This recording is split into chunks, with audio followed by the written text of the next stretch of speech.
Retro Now. Hey, this is Lauren Mary Kim, and I'm the stunt double for Ahsoka Tano in Clone Wars and the armorer in The Mandalorian. You're listening to Dennis and Jay on Podcast Stardust. This is the way.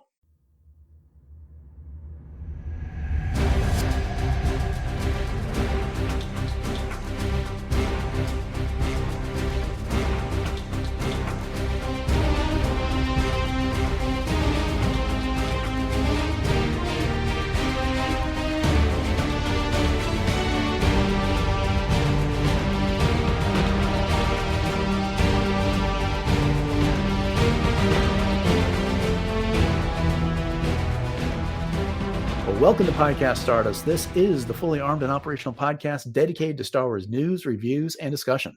I'm Dennis Keithley. And I'm Jay Krebs. And we are wrapping up another week with a discussion of some recent Star Wars news. But before we dive into that, Jay, I want to go ahead and remind everybody where they can find us on social media if they want to see what we're up to. Absolutely, Dennis. We are very conveniently found on Facebook and Instagram at Podcast Stardust. All right, the digital line, the signal's boosted to maximum output. We've got our apps open so we can order our movie tickets. The shield is down. We're now broadcasting to the galaxy.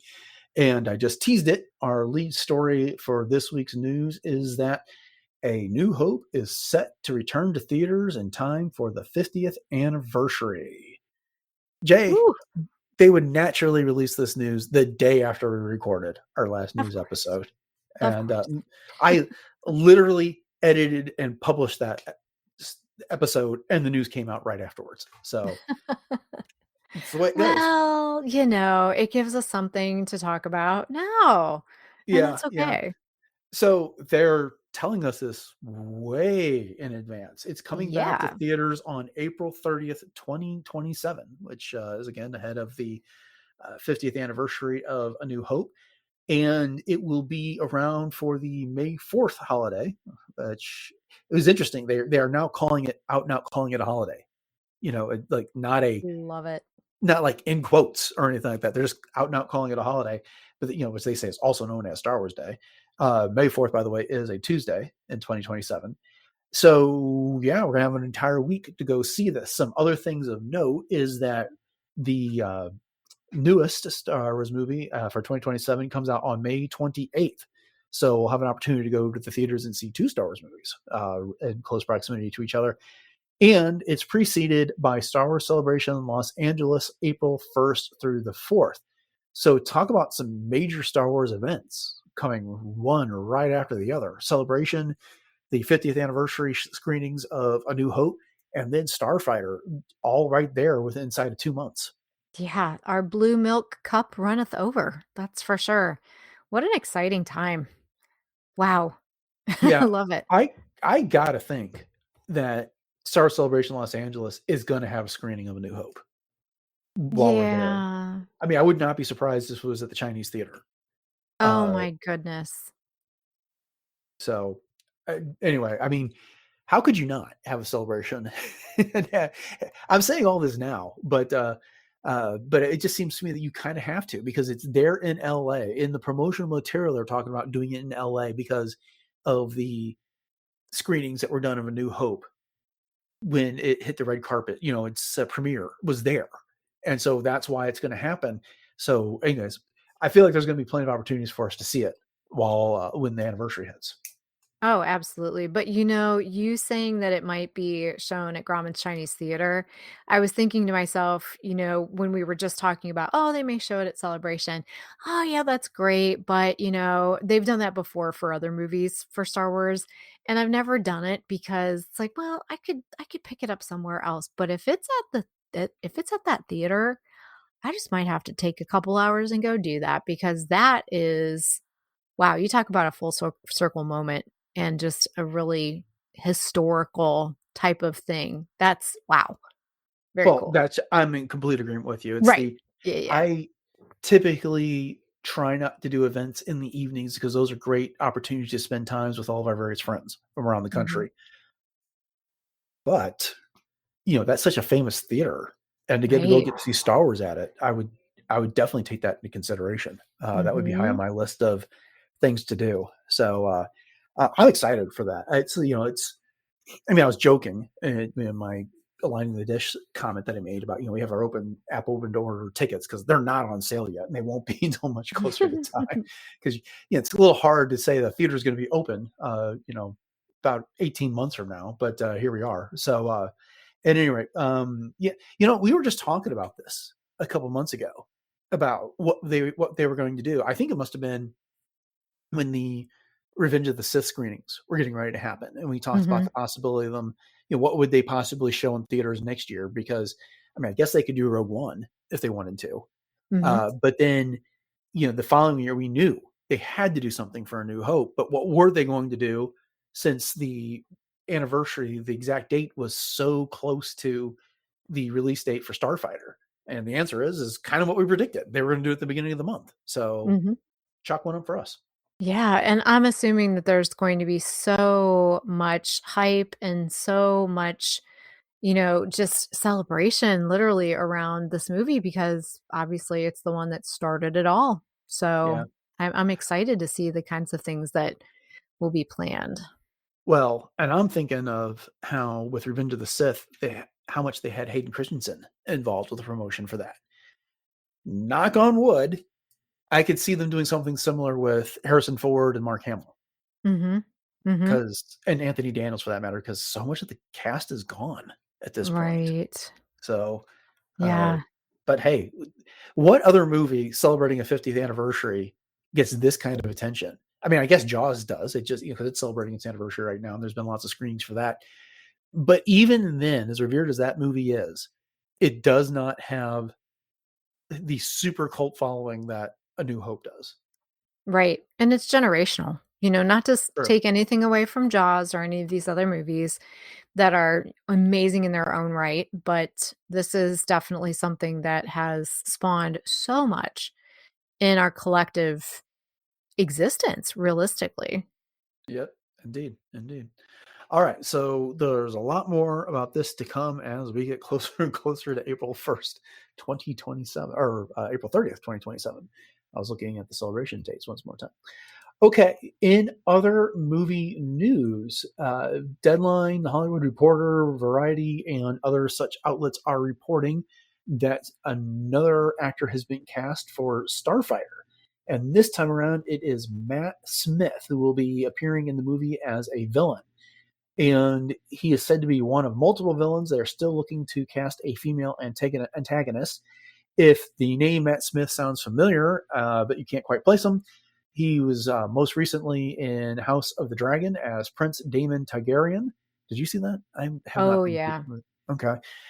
He was in The Crown as Prince Philip, Duke of Edinburgh, which I have not seen except for when I was watching it over my wife's shoulder. And he got nominated for an Emmy for that. He was in Terminator Genesis as Alex, and he was the 11th Doctor on Doctor Who. I have to admit, I've seen Terminator Genesis, but I cannot remember his role as Alex. But at any rate, that's one of the lesser Terminator movies, if I'm being honest there.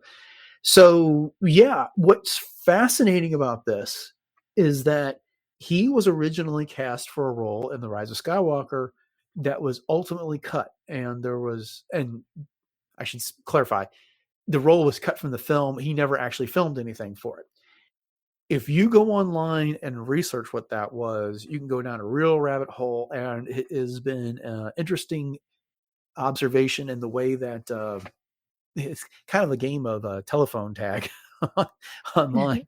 Because then I had vaguely recalled that he was attached to The Rise of Skywalker. And so when I went and I looked at it, yes, he was in fact attached to that movie. And then rumors had come out that he was cast to play either a young Emperor Palpatine or someone who the spirit of Palpatine took over because Rey was too strong on the light side of the Force. And he is quoted in various as saying that he had this role that was like plot changing and it would have been an interesting twist, but he's never elaborated on it. So many outlets have taken that statement and said he's being cast as a young Palpatine in Starfighter, which is not the case. No one's confirming what his role is in Starfighter. But anyway, so that's just kind of the background. What do you think of Matt Smith being cast in this movie? Oh, I think it's super cool. I am only familiar with him in House of the Dragon. I know, just like you with Doctor Who, I feel like I need to have my fan card, somewhat updated because that's a series that I just have not gotten into. But boy, does he play a great villain just from seeing him in that experience with House of the Dragon. So I am so here for this, and I think that that's a great choice for a villain, and I am excited to see what he's going to bring to the table. And, as far as his comments go with the Rise of Skywalker, that's got a lot of weight, that he's Mhm. saying that he could have had this game-changing kind of a role. Now I'm intrigued. Yeah, yeah. Well, if it is what those rumors were saying, that he was going to inhabit a younger version of Palpatine or take over someone's body and fight, and fight Rey and Kylo and the like and stuff like that, I could totally see that happening. I think if I'm understanding some of the backstory that I picked up on this, is that when the role of Allegiant General Pride was added to the movie, it kind of pushed out his role from the movie. And Mm, so, anyway, frankly, I think I would rather have seen this, but hey, it is what it is, and Bryce right. Skywalker is what it is. So interesting, but it sounds like we should be on the lookout for a few more casting announcements sometime in the very near future, as that movie is scheduled to begin production in just a couple months. So Yeah. yeah, they're moving ahead full steam on that one. Yeah, and I noticed that they are still looking to cast a female, so Yep, it'll be interesting to see who they get for that. indeed, indeed. All right. Well, we will be sure to inform everybody as soon as we know. All right. Well, this next story is not such as great news for at least Star Wars fans, but it has recently come out that James Mangold is teaming up once again with Timothy Chalamet for another movie, this time called High Side, which is described as a motocross heist movie based on an unpublished short story by James Oliveira. What does this got to do with Star Wars? Well, it's likely going to push back the dawn of the Jedi movie that Mangold has been said to be working on. And okay, we know this movie is still something that Lucasfilm is investing in because Kathleen Kennedy was just talking about it at Star Wars Celebration Japan. But I hate to be the pessimist when it comes to this, Jay, but when these people are moving on to other things, it does not give me a lot of confidence that their Star Wars movie is actually ever going to get made. For the longest time, it was supposed to be that after A Complete Unknown, he was moving on to his Mhm. Star Wars movie, and now here he is picking up another project. So what gives, I guess, Right. on this? Right. I mean, and this is just the general frustration when it comes to Star Wars. It's one thing when there is a project that is in development and a third party site or publication catches wind of it and then comes out and says that this is in development. Well, that's not the fault of Lucasfilm. They can't control everybody that's in the know on things like that, and things get out there and fine, things happen. But when they themselves announce a project and say this is going to happen and then it doesn't, that's just super frustrating. Oh, yeah. Well, I think too, I mean, they're trying to capitalize, when I say they, Hollywood in general, on how popular Timothy Chalamet is. Right. And obviously, the chemistry between he and Mangold has been one that has proven to be pretty good. So, yeah, it's just sad that that could potentially mean bad things for Star Wars. Yeah. I mean, I realize Timothy Chalamet is in Dune and they're getting ready to make the third Dune movie and he'll be in that. But how's he not in Star Wars? He just strikes me as Right. someone who would be a natural for Star Wars. Oh, yeah, totally. Yeah.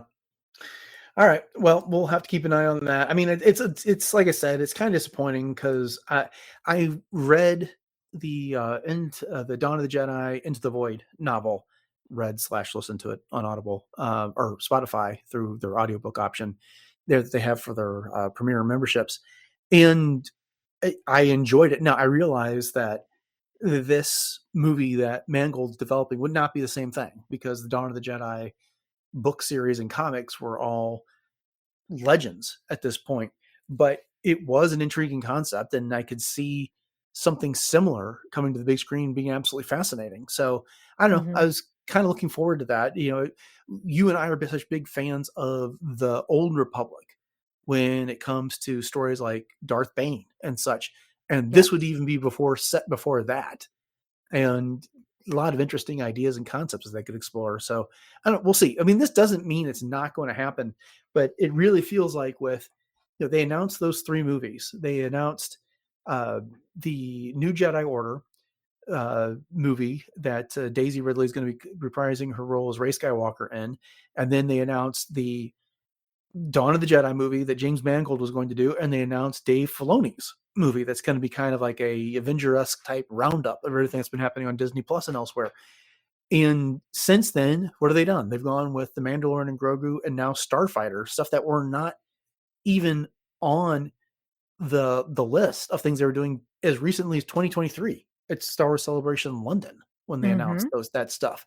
And okay, plans change, I get it, but this is just a little weird to announce that much stuff. I mean, not to mention Patty Jenkins' Rogue Squadron movie. So Right. yeah, and Taika Waititi's Exactly. project. So yeah, it's just Yep. weird. Don't. If it's not going into production, don't. You don't have to announce 5 years worth of movies all at one time. Yep. Like I said, the whack-a-mole of Star Wars movies. Now you see it, now you don't. Indeed. Ah, Okay. sigh. All right. Last movie related topic. And this comes from the Tampa Bay Comic Convention, in which Tamara Morrison and Daniel Logan were appearing, as they frequently do at conventions. And naturally, someone asked them, I'm assuming at a panel, if they had any Star Wars roles upcoming. Morrison's response was, no, we really have to treasure those moments now. All you need to send a fax or a letter or an email to those powers that be at Lucasfilm. I'm sure they'd love to hear from everyone. Please give Daniel Logan and Tamara Morrison another chance and put them somewhere. I could totally hear Tim saying that for sure. Right. And then Daniel Logan chimed in. The crazy part with Star Wars is that you don't know about filming anything until like a week or maybe 2 or even less than that, right? But the thing is, Tamara is the greediest person in Star Wars. He's played so many characters. He's got the most characters in Star Wars. If you go down the line from Jango, Boba, all the clones, Rex, Cody, Fives, he's got the most characters in Star Wars. And then he went on to say, there's going to be plenty of opportunities, especially for this guy, especially with this era of Star Wars like Ahsoka and all this stuff set after Return of the Jedi. Mhm. So, what do you think about Tim's little frustrations here and Daniel's optimism? Well, I could see where Daniel's coming from, and, I never really kind of thought about it that way, but he's right. I mean, Tim really does have the most characters in Star Wars. He Mm-hmm. doesn't just play one.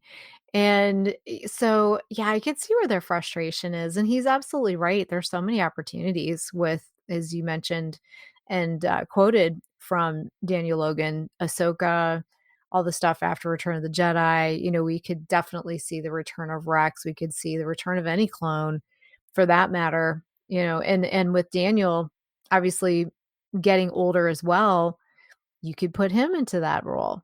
So Yeah. I get their frustration. I do. And it's good that they are in a lot of ways keeping it lighthearted and sort of joking about it by saying, "Oh yeah, send your faxes and make sure Lucasfilm knows that we want this to happen," kind of thing. But at the same time, I understand how you kinda wanna say, "All right, let's go, I'm ready to work, like, you've got me right here, let's do this," kinda thing, and they're definitely very beloved, so, I think it'd be a win-win if they did get some more roles, and I would definitely like to see them, that's for sure. Yeah, it did make me laugh that Tim suggested that we all fax or send a letter. Right? Fax.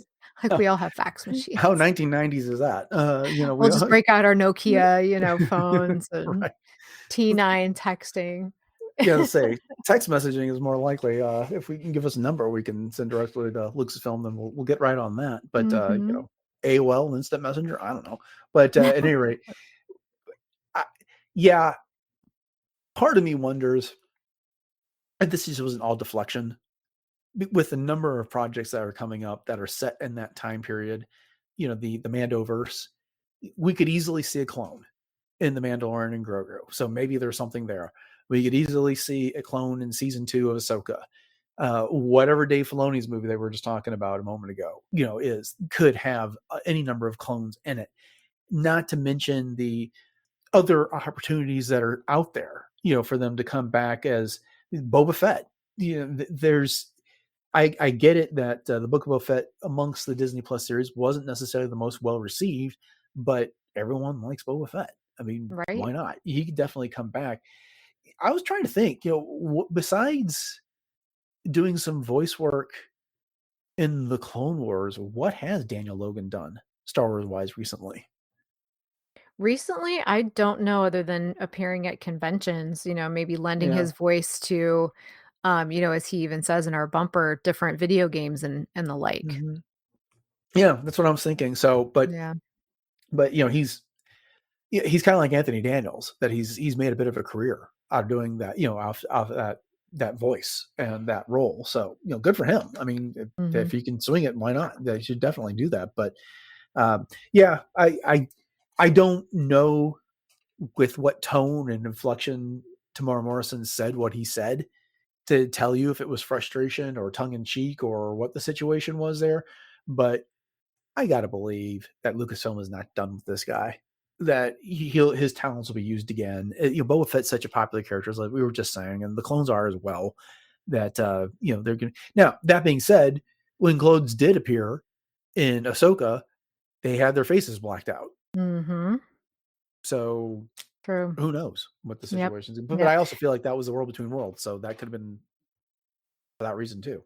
Good point. And I mean, and from everything that we've seen, Tem is very well liked. He gets Mhm. along with everyone. So having him on set is always going to be an uplifting thing, if nothing else. All right, right. All right. Well, last story that we have for this week's news is this is kind of funny. You and I like talking about these things when they come up from time to time, just the value of props that were used in Star Wars movies. And the most recent incarnation of this story is that Darth Vader's lightsaber is going to auction for a rather staggering price. It's currently on display in London at an auctioneer's house. This was the dueling lightsaber that was used in The Empire Strikes Back and Return of the Jedi, and it is expected to fetch up to 2.2 million pounds at auction.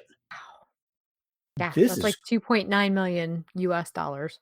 I looked it up. yeah, absolutely crazy on this. Now they're saying up to, so it could go for less than that, but man, I mean, I'm trying to think of like, I think we talked about Han Solo's blaster and some other props that have gone up, but none of them approach that price. That's just, Mhm. that's just insane.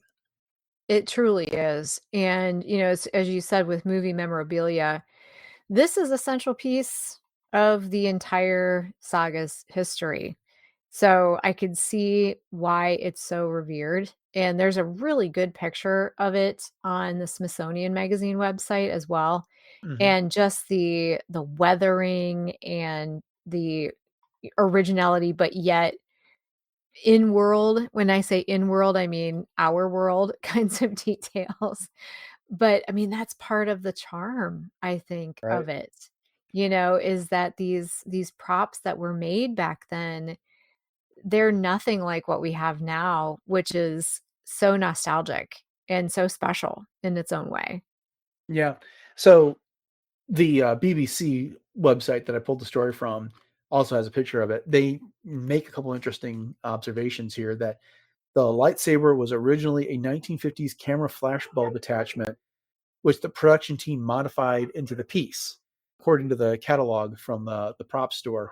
And it's part of a lot of 1,000 props that they have going up there. And there's a lot of really cool things that are being auctioned off at the same time, including the Spider-Man suit worn by Tobey Maguire in the 2002 superhero film, Batman's suit that Michael Keaton wore, 1989's Batman, Harrison Ford's 8-foot bullwhip from Indiana Jones: The Last Crusade, a lot of props from Indiana Jones, or a lot of props from the Harry Potter film series, I just want to go look at the props. I mean, I don't have Right? to bid or anything. I just want to go to this auction house in Dorchester, I think is what they called it, and go check all this stuff out. I mean, I'd give them, £5-10 to go wander around and just look at all this stuff.